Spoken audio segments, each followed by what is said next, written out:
Second world war में लाखों कैदियों को टॉर्चर सेल में डाल दिया गया था। वहाँ उन्हें बुरी तरह टॉर्चर किया जाता था। उन्हें वहाँ फिजिकल और इमोशनल दोनों तरह से टॉर्चर से गुजरना पड़ता था। उन्हें अकेलेपन से भी गुजरना पड़ता था। कैदियों के सामने उनके दोस्तों की मौत हो जाया करती थी। उन्हें अपने दोस्तों और रिश्तेदारों को मरता हुआ देखना पड़ता था। ऐसे में कैदियों को ये लगने लगा था कि उनका भी मरना अब पक्का है।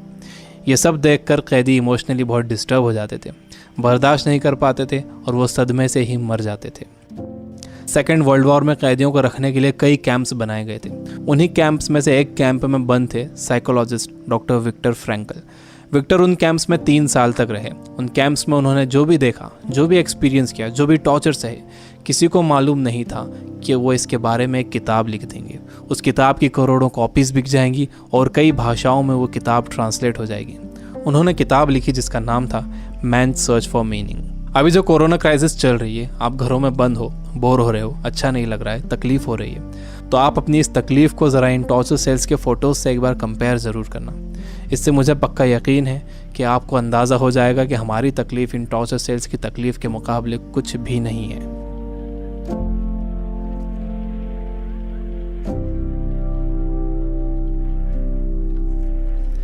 जब विक्टर को इन कैंप्स में डाला गया तो उनके साथ उनकी फैमिली भी थी, लेकिन सब के सब धीरे धीरे मरते गए।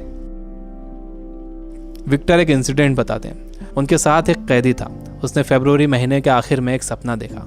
उसने विक्टर को बताया कि कल रात उसने एक सपना देखा था। सपने में एक आवाज़ गूंजी कि मुझसे जो पूछना है पूछो। तो मैंने उससे पूछा कि हम इस कैंप से बाहर कब निकलेंगे। तो उस आवाज़ ने कहा कि 30 मार्च को तुम लोग बाहर निकल जाओगे। इस सपने के बाद उस कैदी को पूरा यकीन हो गया था कि वो 30 मार्च को रिहा हो जाएगा। मार्च का महीना शुरू हो गया। वो एक एक दिन गिन रहा था। धीरे धीरे दिन निकलते गए। जब मार्च का महीना ख़त्म होने आया तो उस कैदी को ये दिखने लगा कि वो रिहा नहीं हो सकेगा। 29 मार्च को वो बीमार पड़ गया और 30 मार्च को वो मर गया। ऊपरी तौर पर तो ये लग रहा था कि उस कैदी को कोई बीमारी हुई है जिससे वो मर गया, लेकिन विक्टर जानते थे कि वो कैदी किसी बीमारी से नहीं मरा था, बल्कि नाउम्मीदी से मरा था। उसके मरने की वजह थी उम्मीद का ख़त्म हो जाना, होप का ख़त्म हो जाना। Biggest lesson of this book, इंसान को तकलीफ़ें नहीं मारती हैं, इंसान को धोखा नहीं मारता है, इंसान को चैलेंजेस नहीं मारते हैं, इंसान को नाउम्मीदी मार देती है। जिस इंसान के अंदर आने वाले कल की कोई उम्मीद नहीं होती, कोई ख्वाब नहीं होता, वो इंसान भी नहीं रहता। विक्टर ने गौर किया कि कैंप में ज़्यादातर मौतें क्रिसमस और न्यू ईयर के बीच में हुई थी, क्योंकि लोगों को उम्मीद थी कि क्रिसमस आ रहा है, न्यू ईयर आ रहा है, हमें रिहा कर दिया जाएगा। लेकिन जब ऐसा नहीं हुआ तो उनकी उम्मीदें टूटी और वो मर गए। जब भी किसी इंसान की उम्मीदें ख़त्म होती हैं तो उसका इम्यून सिस्टम कमज़ोर हो जाता है, और जब किसी का इम्यून सिस्टम कमज़ोर हो जाता है तो वो किसी भी छोटी मोटी बीमारी से मर सकता है। यानी पहले उम्मीदें ख़त्म होती हैं, उससे इम्यून सिस्टम कमज़ोर होता है, उसके बाद वो बीमारी ताकतवर हो जाती है। दूसरी चीज़ विक्टर ये बताते हैं कि आपके पास ज़िंदा रहने के लिए एक बड़ा सपना होना चाहिए, एक लॉन्ग टर्म गोल होना चाहिए। जिसके पास आने वाले कल के लिए बहुत बड़ा ख्वाब है, उसके लिए आज की तकलीफ़ें, आज की प्रॉब्लम्स बहुत छोटी होती हैं। जब किसी का बिलीफ बड़ा होता है, किसी का कॉन्फिडेंस बड़ा होता है, किसी का सपना बड़ा होता है, किसी का कमिटमेंट बड़ा होता है, तो उसके सामने आने वाली क्राइसिस, प्रॉब्लम्स, तकलीफ़ें सब छोटी हो जाती हैं। हम कोरोना वायरस की क्राइसिस से घर में रहकर मुकाबला कर सकते हैं। आपको अपनी सुरक्षा करना है, लेकिन इससे घबराना नहीं है। आपको अपनी उम्मीद को ख़त्म नहीं होने देना है। विक्टर कहते हैं कि जब कोई प्रॉब्लम या बीमारी आती है तो आपकी बॉडी कमज़ोर पड़ जाती है, लेकिन आपका माइंड बहुत पावरफुल है। आपको इसे कमज़ोर नहीं पड़ने देना है। आप रोज़ टीवी देख रहे हो, आप बुरी न्यूज़ सुन रहे हो कि इतने मरे, इतने बचे, इतने सीरियस, यह आपको मेंटली वीक बना देगा। आप मेंटली वीक हो जाओगे तो आपका इम्यून सिस्टम भी कमज़ोर हो जाएगा, जिससे आपका बीमार होने का ख़तरा बढ़ जाएगा। विक्टर कहते हैं कि वो 3 साल इन कैंप्स में इसलिए ज़िंदा रह पाए क्योंकि उनके पास कल के लिए बड़े सपने थे, विल पावर थी, उन्हें एक किताब लिखना थी। तो वो सारी प्रॉब्लम्स, सारी तकलीफ़ें उनके सपनों और इरादों के आगे छोटी पड़ गईं और वो इन सब से बाहर निकल गए। तीसरी चीज़ जो विक्टर ने ऑब्जर्व की थी वो ये कि जब इंसान के सामने कोई प्रॉब्लम आती है तो वो उसे कैसा मीनिंग देता है। वो उसे पॉजिटिव मीनिंग देता है या नेगेटिव मीनिंग देता है। जैसा भी आप उसे मीनिंग देते हो, ये मीनिंग ही उस प्रॉब्लम को आपके लिए मुश्किल या आसान बनाता है। आपका मीनिंग उस प्रॉब्लम को या तो और बढ़ा देगा या उसे ख़त्म कर देगा। फॉर एग्जाम्पल, आप कहीं जाने के लिए घर से बाहर निकलते हो और आप देखते हो कि आपकी गाड़ी का टायर पंचर है। अब आपको बहुत गुस्सा आ जाता है। आपको लगता है कि क्या इसे अभी पंचर होना था, या आप ही के साथ क्यों हुआ, पूरा मूड ख़राब हो गया। आपने इसे दे दिया नेगेटिव मीनिंग। आपके पास एक और ऑप्शन था। आप सोच सकते थे कि हो सकता है कुदरत आपको वहाँ जाने से रोक रही हो हो सकता है कि आप किसी बड़े एक्सीडेंट से बच गए हों इसकी वजह से।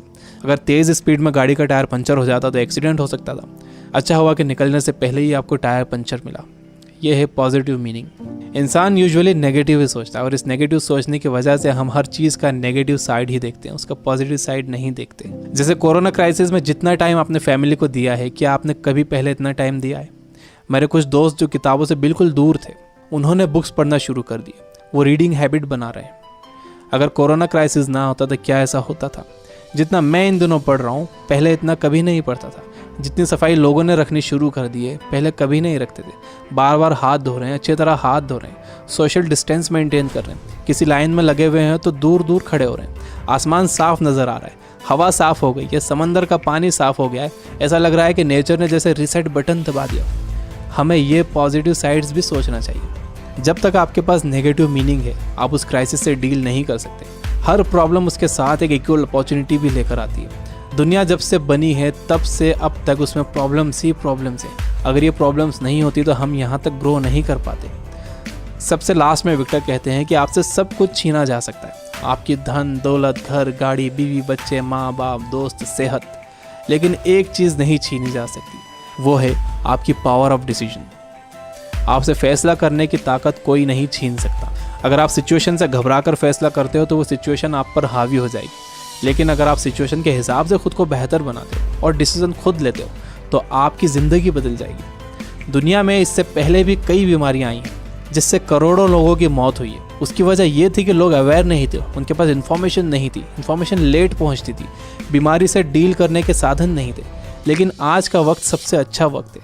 हमारे पास इन्फॉर्मेशन बहुत तेज़ी से पहुंचती है, हमारे पास साधन है।